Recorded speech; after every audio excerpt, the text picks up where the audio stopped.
Es un tema bonito, a mí me gusta. Sí, aparte que también la gente se engancha de una.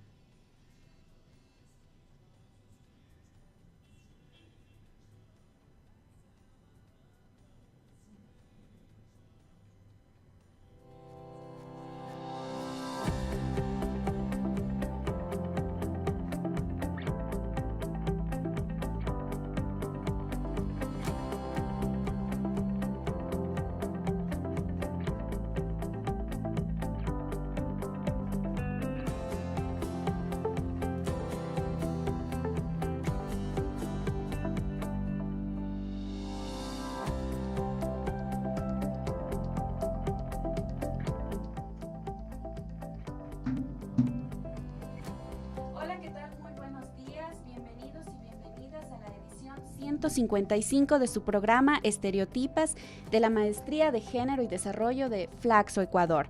Mi nombre es Tatiana Jiménez y conjuntamente con nuestro invitado especial el día de hoy trataremos el tema de masculinidades disidentes. Bueno, permítanme contarles que el día de hoy tengo, bueno, como les decía, un invitado muy especial. Él es Julio Neira, a quien tuve la oportunidad de conocer cuando tenía 19 años y justamente era en este tema, ¿no?, de conocer acerca de los derechos sexuales y reproductivos, un ámbito en el que Julito lleva ya 21 años de activismo y realmente me siento muy contenta y orgullosa de tenerte acá y de poder compartir este programa contigo. Y pues bien, bueno, les comento un poquito acerca de Julito. Bueno, él es activista feminista por derechos de jóvenes y las diversidades sexuales con formación de izquierda crítica. Es activista por los derechos sexuales y derechos reproductivos desde el año 2000 y hasta el año 2008 ha militado en la Red Nacional por los Derechos Sexuales y Derechos Reproductivos de las y los jóvenes. En el año 2007 formó parte de Acuerdo Nacional Juvenil por la Constituyente de Montecristi y de la Coalición Nacional de Juventudes Populares y Diversas del Ecuador. Ha sido formador de varios procesos juveniles a nivel nacional en temáticas de derechos sexuales, derechos reproductivos, género, diversidades sexuales, políticas públicas, incidencia política y lobby político. En el año 2014 es cofundador del colectivo Patria Joven de Quito. En el 2015, junto a otros activistas, fundan el colectivo feminista Tejido Diverso y en el 2018 es parte de la base social que inicia el colectivo Juventud Contracorriente en la ciudad de Quito, trincheras en las que milita hasta la actualidad. Actualmente es estudiante de la carrera de Sociología de la Universidad Nacional Autónoma de México. Y bueno, bienvenido Julito y gracias por aceptar mi invitación para estar acá en el programa de Estereotipas. Tati, muchas gracias también a todo el equipo de Flaxo por haberme invitado a este programa. Realmente estoy muy contento en volver un poco a los inicios de cómo empezaron la incidencia para trabajar acerca de los derechos sexuales, los derechos reproductivos y bueno, y también se decantan, ¿no?, otras líneas que justamente una de esas es hablar de las masculinidades disidentes y pues también como colectivo Juventudes Contracorriente estamos gustosos de habernos sumado también a estas luchas y pues poner el tema en debate, que yo creo que eso es lo importante. Porque a veces no hablar del tema simplemente no se pone en la esfera de la discusión y eso también es importante decirlo. Así es, y bueno, pues vamos a comenzar. Quisiera un poquito poner como sobre explicar, contextualizar por qué hemos elegido el día de hoy el tema de las masculinidades disidentes. Bueno, hemos traído este tema porque en primer lugar consideramos, bueno, que en los países occidentales el sistema patriarcal basado en el predominio del varón de raza blanca y de comportamiento heterosexual y cuya ideología ha sido transmitida por la filosofía, la literatura, la arquitectura, el cine, la historia, la medicina, la política, los medios de comunicación, etcétera, fue puesto en tela de juicio por los movimientos sociales en los años 60 y sus valores.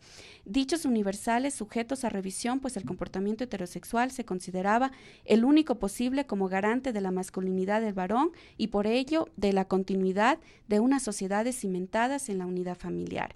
Pues te comento, Julito, que justamente nosotras dentro de la maestría de género estamos estudiando una materia que se llama articulaciones entre género, raza y clase, en donde justamente estamos como viendo como la conexión que existe entre, digamos, las desigualdades que están cimentadas sobre inclusive naturalización de la raza y toda una cuestión que se conecta muchísimo con el tema también de género. Entonces, el tema de género, pues estamos hablando también de feminidades y masculinidades, ¿no? Entonces, en ese sentido, justamente por eso era que traíamos también este tema para conversarlo acá en la radio. Entonces, bueno, la primera pregunta que traía para el programa es que, ¿a qué nos referimos cuando hablamos de masculinidades? Bien, yo creo que hay que partir acerca de estas concepciones puras que existen acerca del ser hombre y ser mujer. Hay una sentada propuesta, ¿no es cierto?, de la sociedad civil acerca de la sociedad en general, ¿no? Que nos propone un modelo de hombre y un modelo de mujer, ¿no es cierto?, que está cruzado por algunos valores, ¿no es cierto? Por ejemplo, hablamos de que los hombres se construyen a través de la fuerza, a través de no llorar, a través de ser protectores, a través de ser los que están llevando el sustento a sus hogares, la hipermasculinidad, el tema de la violencia, la hipersexualidad, y así, entre otros características. También de la misma forma a las mujeres se les pone como un modelo, ¿no? Entonces hablamos de que a las mujeres se les dice que tienen que ser sumisas, calladas, tiernas, cariñosas, que son sensibles, son emocionales, que tienen que ser madres, que por sostener un matrimonio tienen que hacer todos los sacrificios posibles porque es por la familia. Entonces, eso es un ideal, ¿no es cierto?, que la sociedad coloca como hombre y mujer. Pero en la realidad, en la práctica, pensar que hay un solo modelo es totalmente falso, totalmente errado. Primero partiendo porque a todas las personas nos cruzan varias interseccionalidades. ¿Qué quiero decir con esto? Cuando hablamos de una persona no solamente es su sexo y su género, ¿sí? Una persona está constituida por el tema de la clase social, por el estado, en la situación geográfica donde está viviendo, por la etnia, está cruzado por el idioma, está cruzado por el color de piel, está cruzado por un montón de cosas. Esas interseccionalidades hacen que en mayor o menor grado tengas un espacio en la sociedad, con ciertos privilegios. Cuando hablamos de masculinidades, precisamente nos estamos refiriendo a que esta idea de que hay una sola forma de ser hombre es falsa. Porque tanto el hombre como o los hombres como las mujeres tenemos varias formas de manifestarnos y de ser en la sociedad civil en el día a día. Tanto es así que imagínate pensar que que el ser, no sé, hablo como el sujeto, ¿no? El ser masculino significaría lo mismo tanto para un afro que para una persona con discapacidad. Es una falacia, no es verdad. Estas concepciones nos invitan a pensar, ok, ¿cuáles son estas masculinidades? ¿Cómo se viven estas masculinidades? Porque también es un error pensar también que las masculinidades van a tener como encasillamientos específicos. Esto más bien nos abre el panorama para saber que los bordes no existen en esta concepción. Ya, perfecto, Julito. En los últimos años, bueno, más creo yo, se está escuchando muchísimo hablar sobre el tema de nuevas masculinidades, ¿ya? Quisiera que me comentes un poco cómo sería lo mejor o cómo se expresaría uno mejor al hablar, digamos, ¿a qué nos referimos cuando hablamos de nuevas masculinidades? O en este caso, que es el tema que justamente hemos propuesto para hoy, o masculinidades disidentes. ¿Hay alguna diferencia? Ok, claro, bueno, primero hay que ver que hay muchas miradas sobre las cuales se construye la teorización de las masculinidades. Sin embargo, también, a mi criterio, creo que es un ego de macho pensar que en este momento se hablan de nuevas masculinidades. Hablar de nuevas masculinidades es desconocer que hay todo un proceso de repensarse, incluso desde los movimientos feministas, de cómo los hombres se comportan y son en la sociedad. Hablar de algo nuevo es como otorgarse la conquista de una forma de ser. Y esto no deja de ser tan tutelar como lo es el tutelaje del sistema en el cuerpo de las mujeres. O sea, hablar de nuevas masculinidades es necesariamente tener que borrar toda una visibilidad estética de cuerpos que han estado en el espacio público. Y eso es un error, porque personas de las diversidades sexuales y de género hemos estado todo el tiempo en el espacio público. No somos nuevos, nadie nos puede reconocer como nuevos. Las masculinidades disidentes han estado todo el tiempo. Que se las hable, y como dije, en una categorización, ahora actual, es otra cosa, es muy distinto, muy diferente.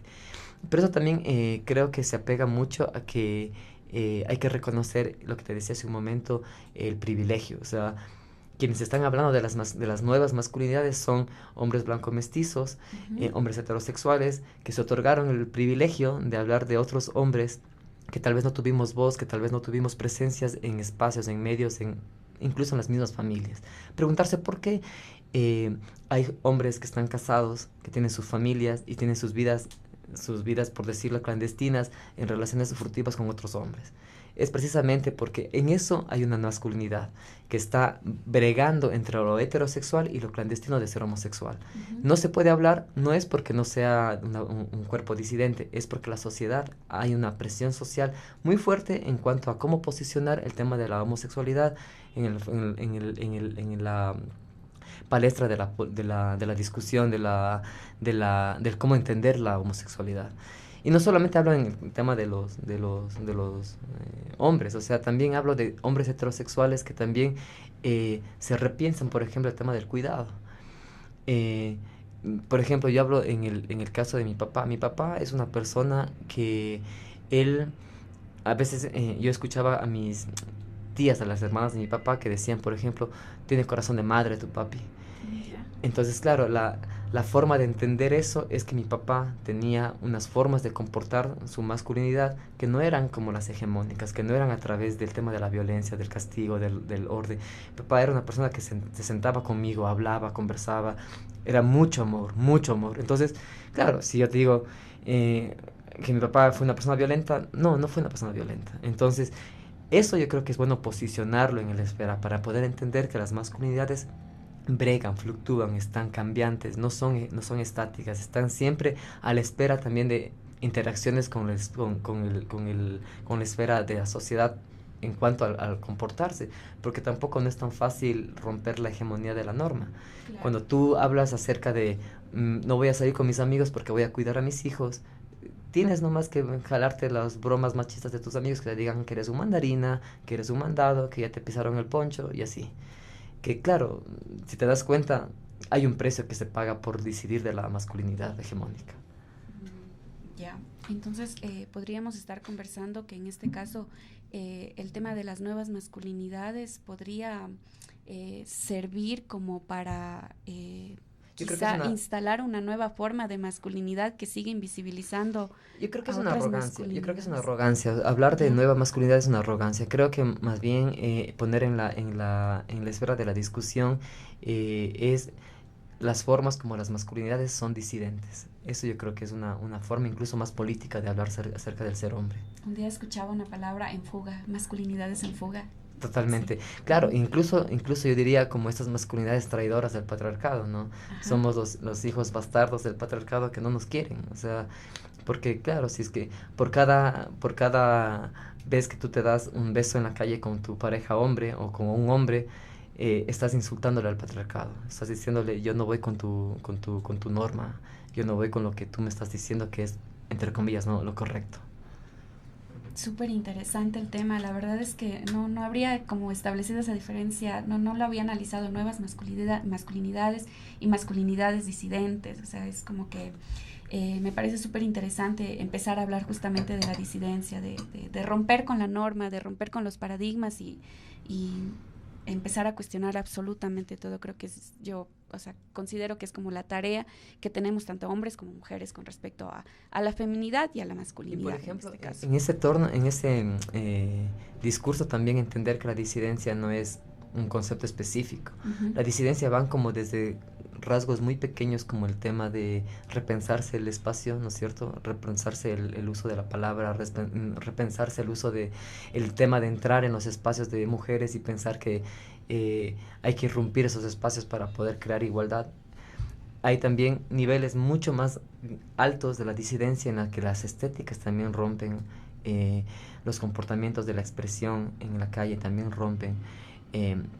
cuando incluso los mismos círculos de personas homosexuales miran hacia afuera a lo que digo esto entre comillas, ¿no? A la loca, ¿no? Al hombre que está caminando en la calle con sus gestos femeninos. Ese acto es mucho más político que el quedarse callado acerca de lo que no tiene que enterarse la gente de mi sexualidad. Entonces yo creo que eso también hay que entender. La disidencia te abre las puertas, te abre las oportunidades para entender estas micro formas de ir rompiendo, pero también en las expresiones mucho más fuertes que tienen que ver con las estéticas, con los discursos, con lo político, con el uso del espacio. Interesante. La verdad es que me he quedado así como pensándolo, y creo yo que es un tema que nos va a dejar todavía como que muchas cosas para analizar más adelante. Quisiera preguntarte también, ¿por qué es importante hablar de masculinidades disidentes? O sea, entendemos que hay una propuesta, ¿no? Justamente de romper, ¿no? con las viejas estructuras, pero ¿por qué, por ejemplo, en este momento? ¿Qué es lo que hace que se vuelvan como un discurso que empieza a ser como más, se podría decir, como escuchado, o sea, bueno, yo creo popularizado, quizá? Sí, yo creo que también hay que entender un poco acerca de lo que se entiende por la disidencia, ¿no? Cuando yo te hablaba al principio te decía que hay estos modelos específicos del ser hombre y ser mujer. Yeah. Entonces, te marcan un modelo, te marcan una forma del deber ser, del deber sentir, del deber hablar, pensar, etcétera. Cuando tú rompes ese modelo, cuando vas diciendo, ok, mi masculinidad capaz no es esta forma que me están dando, la mía va por acá, y que empiezas a romper esa forma, ¿no es cierto? Empiezas a decidir. Decidir es no estar de acuerdo con ese modelo, y también es darte el trabajo de cuestionar ese modelo. Uh-huh. Yo creo que hay como una tarea muy fuerte acerca de lo que significa soltar el poder. Porque soltar el poder también es una forma política de decir, históricamente los hombres hemos tenido la palabra, hemos tenido el uso del espacio, hemos tenido el uso de la participación, hemos tenido el uso de la democracia, hemos tenido incluso la forma de poner la política pública. Esta forma de repensar la masculinidad también es una oportunidad, porque también yo creo que sí hay un sufrimiento que tal vez no se lo ve como sufrimiento. Cuando tú dices que el hombre tiene que ser, por ejemplo, presto para siempre a una relación sexual, ¿no es cierto? Porque, por ejemplo, si una chica a un hombre se le insinúa sexualmente y el hombre dice no, enseguida se feminizó ese hombre y empezaron a decirle, deja de ser maricón, no seas ahuevado, si ve como la man se te pone casi que al frente tuyo para que ya te vayas con la man. Entonces, decir no, o sea, darse la oportunidad de también no ser un ser hipersexualizado, también es decidir de la norma, también es decidir de lo que te están diciendo de cómo ser hombre. Cuando yo hablo de la palabra disidencia, para mí tiene que ver con una ruptura política también, del enunciado. Cuando tú dices la nueva masculinidad, es como el light de pensar que yo, hombre heterosexual, me senté y descubrí que ha habido una nueva forma de ser cuando esto siempre existió. Entonces yo creo que la disidencia más bien es una invitación. Y es una invitación no solamente, creo, en el caso de los hombres, sino también en el caso de las mujeres. La disidencia también está marcada por todas aquellas mujeres que no quieren ser madres, por todas aquellas mujeres que no quieren ser sumisas, por aquellas mujeres que son irreverentes, por aquellas mujeres que deciden sobre sus cuerpos, por aquellas mujeres que cuando miran a sus hijos no quieren que tengan la misma círculo de violencia que tuvieron ellas. Eso también es disidencia. Entonces, la disidencia enmarca, yo creo que a un conglomerado de identidades, de orientaciones sexuales, de formas de ser, de formas de pensar. Incluso también creo que es un llamado de atención muy fuerte a la iglesia, porque la iglesia tiene estas paredes, ¿no es cierto?, que te dice, bajo las premisas de las escrituras, te dice, Dios los creó hombre y mujer. Pero claro, o sea, te da la idea como que si fuera un solo hombre y que todos fuéramos Adán, y no es verdad. O sea, Adán es negro, con discapacidad, Adán es gay, Adán es bisexual, Adán es trans. O sea, Adán, hay un montón de Adanes, entonces pensarse en un hombre y una mujer es una falacia, es reducir y ser tan monolíticos de pensar que una persona puede ser unívoca, o sea, solo un núcleo tan... Un solo modelo. Ajá, un solo modelo, es una mentira. Genial. Julito, quisiera que me comentes un poco, digamos, de las actividades que están realizando justamente ustedes en el colectivo Juventud Contracorriente. Realizan, digamos, actividades quizá para trabajar en este ámbito de las masculinidades disidentes. Bueno, Juventud Contracorriente realizó un primer espacio de diálogo que se llamaban Hombres al Desnudo, que precisamente era como posicionar el tema, ¿no es cierto? Hacer una primera provocación para el debate. Y precisamente ahí se hablaron desde diferentes líneas acerca de lo que significa este entender de las masculinidades. Es complejo también porque también creemos que hay una resistencia, es decir, ha habido una avalancha social conservadora que se ha vuelto a meter en los cánones de la iglesia para otorgarse la moral de decir qué es lo que está bien y lo que no está bien. Y sin embargo no se ponen a mirar que temas tan importantes como la discusión, como el posicionar los temas, aunque tengamos diferencias, eso no lo pongo en discusión. Pensar que vamos a llegar a un consenso en qué son las masculinidades no va a pasar, pero sí sentarse y poner en la mesa que estas formas de ser son distintas. Eso es muy importante porque lo que está pasando es que la gente se niega al espacio del debate, al espacio del generar conocimiento. Estamos regresando sin darnos cuenta a una época de la tiniebla, a la época del medioevo, del oscurantismo, que nos estamos llevando por el miedo de que mis hijos se enteren que es un homosexual, cuando los niños tienen información en el internet, por favor, o sea... Yo creo que es tan irracional pensar en el siglo XXI bajo esa premisa. O sea, la mejor información que podemos dar a los niños, a las niñas, es justamente a través de la discusión. Esta propuesta no es que la gente cambie su forma de ver, porque eso no va a pasar. Esta propuesta lo que trata de hacer es que las personas entendamos que en este proceso actual las formas de entender la sexualidad son totalmente distintas que hace 10 años. Así de sencillo. La información, la ciberinformación, todo el tema de las redes sociales, agilitan tan rápido el tema del conocimiento que los padres que no están tal vez en el uso de las redes sociales, todavía están pensando en que van a llegarles esquelas de la información de qué está pasando con el tema de la sexualidad, cuando los niños ya tienen información. Claro. El asunto es cómo los padres responden a esa información. Entonces, un poco el desafío que nos hemos puesto como colectivo Juventud Contracorriente es generar estos procesos de ilustración en los que las personas empecemos a tener este ejercicio de pensar a través de una realidad, a través de romper esquemas, romper paradigmas, romper estas ideas que nos han metido como ciertas y empezar a generar un conocimiento propio y no tutelado por un tercero, que en este caso puede ser la iglesia, la sociedad, los padres, etcétera, etcétera. Excelente.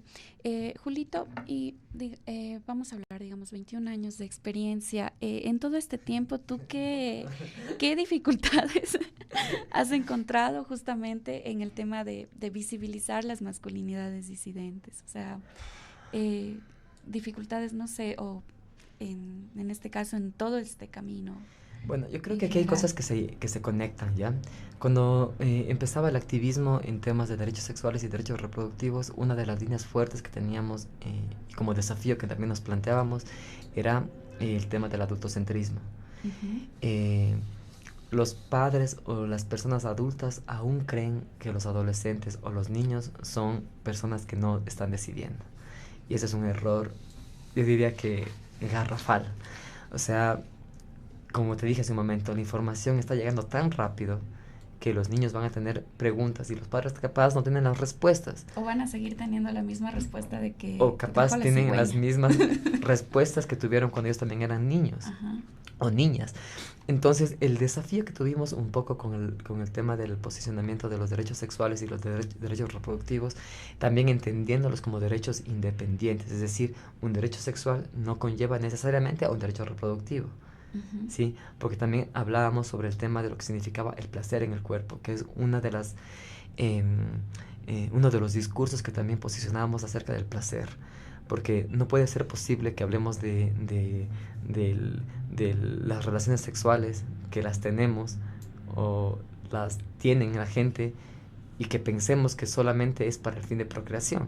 O sea, no sucede así. Uh-huh. Creo que hay que tener que abrir otras aristas acerca de la sobrepoblación, hay que tener aristas sobre el tema de la economía, del tema de la mendicidad de los niños cuando no tienen que comer, del tema de la dificultad que existe a mayor número de hijos en población de quintiles de pobreza de 1, es directamente proporcional a más hijos, más pobreza. Entonces, toda esta lógica de entender los derechos sexuales y de los derechos reproductivos, que la ganancia máxima fue en el 2007-2008, cuando en la Constituyente de Montecristi los jóvenes nos sentamos a negociar nuestras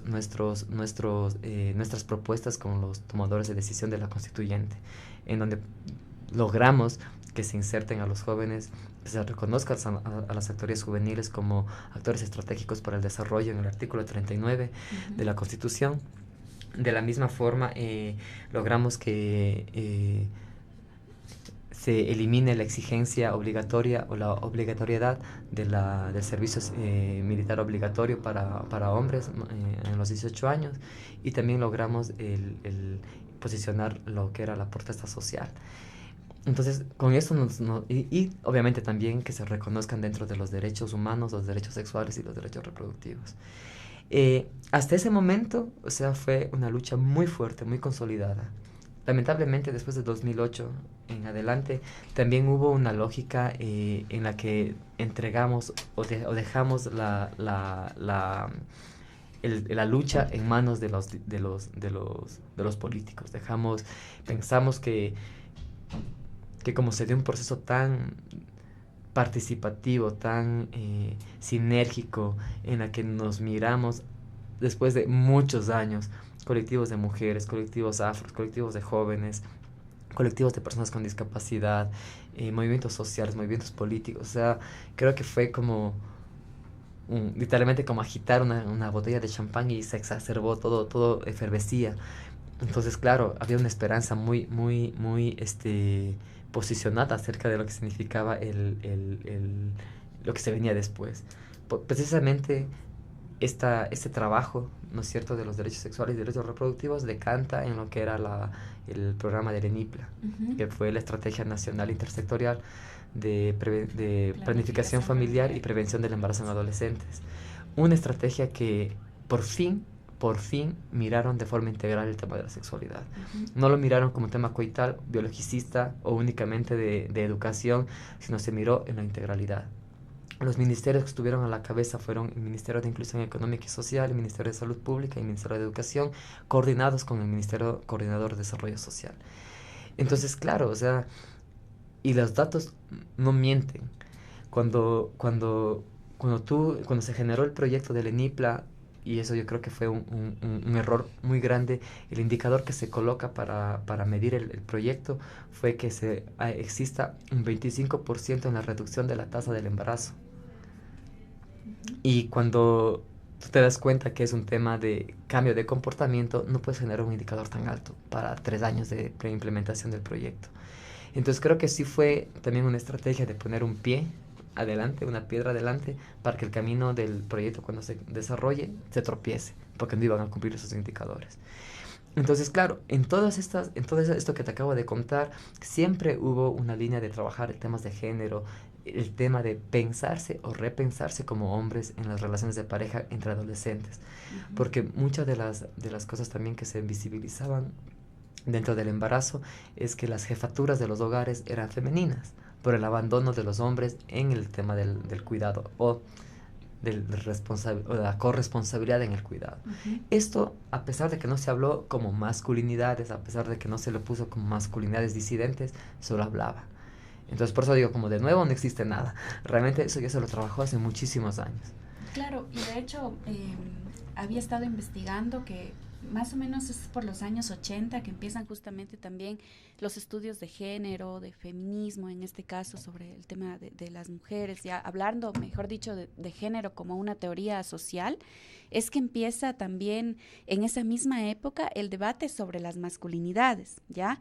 Entonces, claro, una vez que yo investigaba eso y decía, bueno, pero esto no es nada nuevo, o sea, esto ya está mucho tiempo atrás y es claro, en realidad, y es como que en los últimos años recién se empieza a escuchar nuevas masculinidades, como algo que se va justamente popularizando y entonces empiezan a nacer muchas personas que son como los eruditos de las nuevas masculinidades que nuevamente son hombres blancos, heteronormados, mestizos, que están hablando a nombre de otros hombres. Ajá, y que de alguna forma, o sea, termina simplemente invisibilizando finalmente el tema de las masculinidades como tal, ¿ya? Bueno, quisiera hacer una pequeña pausa para dar a conocer que el día de hoy la Maestría de Género y Desarrollo del Departamento de Sociología y Estudios de Género tiene el agrado de invitar a la proyección y foro del documental Género bajo ataque, que se realizará a partir de las 15 horas. Y dicho evento contará con la intervención de Yoconda Herrera de Flaxo, Ecuador, Paz Guarderas de la Universidad Politécnica Salesiana sede Quito, Paulina Ponce, consultora en comunicación, y Ana Acosta, representante de Wambra Radio. Esta proyección se va a realizar a partir de las 15 horas en la sala de videoconferencia Subsuelo 1, Torre 2, acá en Flaxo, Ecuador, justamente, en La Pradera y Diego de Almagro. Así que están cordialmente invitados e invitadas, ¿ya? El día de hoy pues hemos traído un conversatorio bastante interesante, la verdad. Hemos estado conversando de que existe como un tipo de masculinidad que es hegemónica, que es como la que se ha venido de alguna manera a intentar con la que se ha intentado, mejor dicho, homogeneizar, a los hombres en este caso, ya sus tipos de masculinidad, ya que es la masculinidad hegemónica blanca, heterosexual, violenta y tal. Y bueno, también hemos hablado de que nace recientemente el discurso de las nuevas masculinidades, que viene de alguna forma también a invisibilizar las masculinidades que ya estaban desde antes, quizá inclusive más atrás de los años 80, no lo sabemos, pero los estudios dicen que a partir de los años 80. Incluso yo diría que hay que también invitarse a leer un poco de la historia de Ecuador. O sea, los echaquirados en la costa del Ecuador son formas de masculinidades no disidentes totalmente. Pensar que ahora estamos hablando de las masculinidades y negarles también es un tema colonialista totalmente. Entonces creo que también estos ejercicios hay que darse, hay que proponerse esas prácticas de, como te dije, de pensar a cuestionarse el privilegio, porque el privilegio es complejo, o sea, está en las relaciones de pareja, está en el tema de la crianza a los niños, a los hijos, a las hijas, está en el uso del espacio, está en la política. Mírate ahora en la asamblea, incluso en la participación de las listas, hay alteridad, hay alternancia de género, que hombres, si un hombre encabeza, la segunda es mujer, su binomio debe ser mujer, porque es una forma de garantizar la participación. El asunto es cuántas leyes realmente cuántas demandas de mujeres han sido aprobadas en la asamblea. Claro, o sea, es en ese sentido. Entonces, pensar. Se está filtrando siempre a través de las figuras masculinas las necesidades de las mujeres. Excelente. Entonces hablábamos de que las masculinidades disidentes justamente es como esto que mencionabas, Julito, de empezarse a cuestionar uno mismo los privilegios, de empezar a reconocer también que ha habido otro tipo de masculinidades que están siendo invisibilizadas y que es importante también como empezar a reconocerlas y empezar a reconocernos también entre nosotras y nosotros, todos, ¿no? Quisiera que me comentes cuáles son los retos justamente, bueno, ya estamos casi al cierre del año. ¿Cuáles son los retos que tenemos a nivel quizá organizacional y también a nivel personal frente a esta? Bueno, yo creo que para plantearse los retos también hay que hacer una como caracterización de cómo está la sociedad en este momento, ¿no es cierto? Hablar de las políticas públicas en cuanto a género es una deuda que el Estado tiene, no solamente con las mujeres, tiene con la sociedad.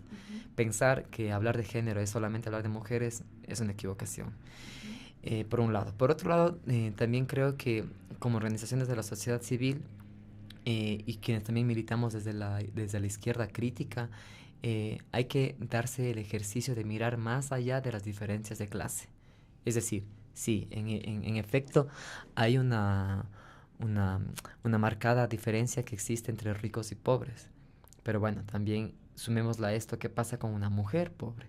¿Qué pasa con una mujer trans pobre? ¿Qué pasa con una mujer, de dos mujeres que sean de población de clase media alta, que las dos tengan acceso pero no tenga violencia?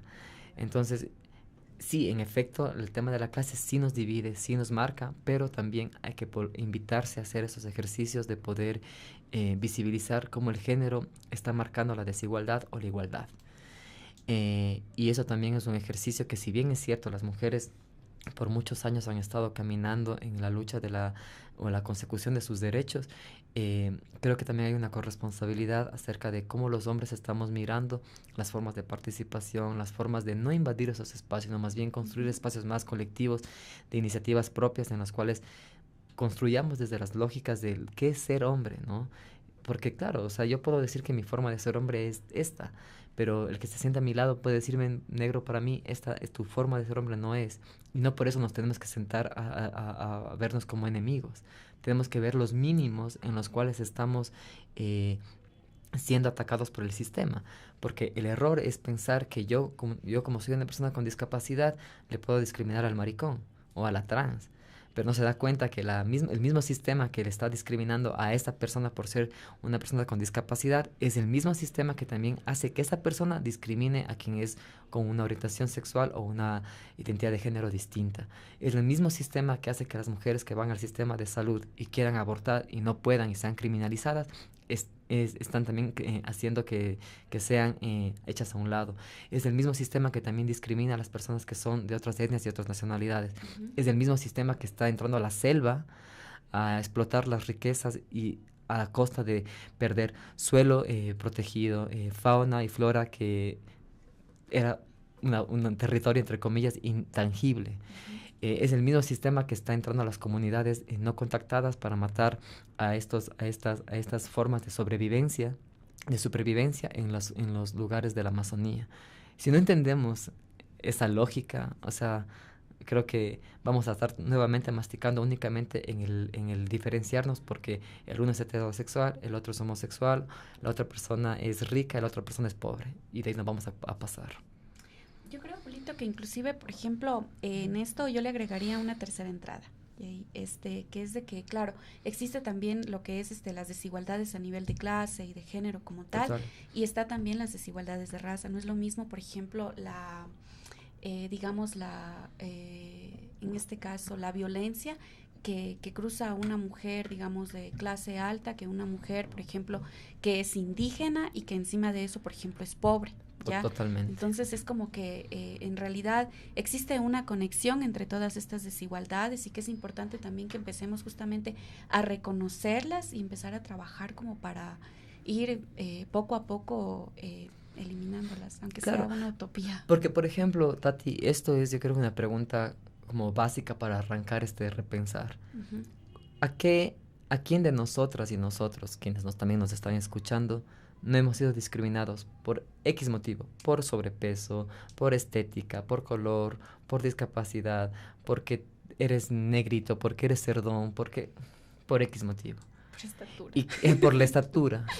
¿Cuántos de nosotros o nosotras hemos querido apuntar ese modelo para poder encajar y no ser discriminados? Porque también sucede que ese modelo que está como al centro, ¿no es cierto?, te dice es como una especie de una fuerza centrípeta, ¿no es cierto?, que te acerca a ese modelo, porque es también muy, muy cotizado, es validado, es visto con buena cara. Pero vos, entre más te alejas, ¿no es cierto?, ya no eres blanco mestizo, sino eres afro, estás más afuera de ese modelo. Tienes discapacidad, más afuera. Tienes VIH, más afuera. Tienes, no sé, una orientación sexual distinta, más afuera. Eres una persona trans, estás bordeando la periferia. Entonces, eso es lo que hay que entender. Esa forma en la que nos van empujando hacia afuera y también nos quitan oportunidades para ser iguales en derechos de otras personas, es lo que no estamos viendo. Entonces, yo dejo esa pregunta sentada. ¿A quienes de nosotros no nos han discriminado? ¿A quienes de nosotros no nos han hecho sentir menos por no ser parte de este modelo hegemónico? Ajá. Ajá, exactamente. Súper interesante el debate en esta mañana. Creo que nos vamos acercando también a la parte final ya del programa. No, todavía tenemos tiempo. 5 minutos ya. 5 minutos, perfecto. Bueno, antes de finalizar, yo sí quisiera agradecer a todo el equipo de producción que está ahí atrás. Se han tomado la radio mis compañeras, me encantaría que pudieran verlas acá. Está increíble también. Un abrazo para Javi, la oportunidad también de poder estar justamente trayendo todos estos temas para conversarlos. La verdad que el tema de las masculinidades disidentes en este momento es algo que a mí me llama mucho la atención, ¿no? Y que espero que a las personas que justamente que nos han escuchado en esta mañana también pues les llame la atención y empiecen también a cuestionarse, ¿no? Y no sé, transformar todo este sistema que la verdad es que nos complica la vida absolutamente, todas y todos. Y bueno, antes de despedirnos, quisiera dar a conocer que esta semana tenemos 2 estrenos, el día viernes, ¿ya? Vamos a estrenar 2 programas. Bueno, el primero se llama Ayu Kausai, es el nuevo programa que estrena Flaxo Radio. Lo puedes escuchar este viernes 14 de diciembre a las 10:30. Es un espacio dedicado a la música intercultural del Ecuador, en donde también podrás aprender algunas palabras básicas de quichua. Este programa está bajo la conducción y producción de Luis Remache. Y bueno, el otro programa que tenemos es justamente el programa musical de Estudio Violeta, que se presenta como un espacio para la apreciación musical y el recorrido por las diferentes propuestas de corte alternativo, feminista, anticapitalista y antifascista de voces que a través de la música buscan despertar la sensibilidad y el pensamiento crítico para construir un mundo más justo para todas y todos. Se estrena este 14 de diciembre a las 12 horas y bueno, va a estar bajo la conducción de mi persona, así que los espero el viernes a las 12 del día, ¿ya? Ya, y bueno, también quería darles a conocer que les queremos extender la cordial invitación a la Grafitería y Trueque por una Navidad consciente. Grafitería Quito te invita, dicen, esta Navidad a cambiar la fiesta del consumismo por un nuevo concepto, el consuotro. ¿Ya? ¿De qué se trata? Pues este evento que busca dar un espacio a la grafitería y al trueque se va a realizar el día sábado 22 de diciembre desde las 11:30 en el Parque de la Carolina, específicamente en la Campana de la Paz. Es un evento totalmente gratuito y que está abierto a todas las personas que deseen participar. Habrá algunas actividades como una pampamesa, la grafitería, música, yoga, malabares, slack y más. Para más información pueden contactarse con Santiago al número 0983 93 38 35. Así es, para que puedan contactarse justamente. Y bueno, hemos llegado ya a la parte final. Julito, muchísimas gracias por estar aquí. Estoy muy contenta de saludarte, de poder conversar.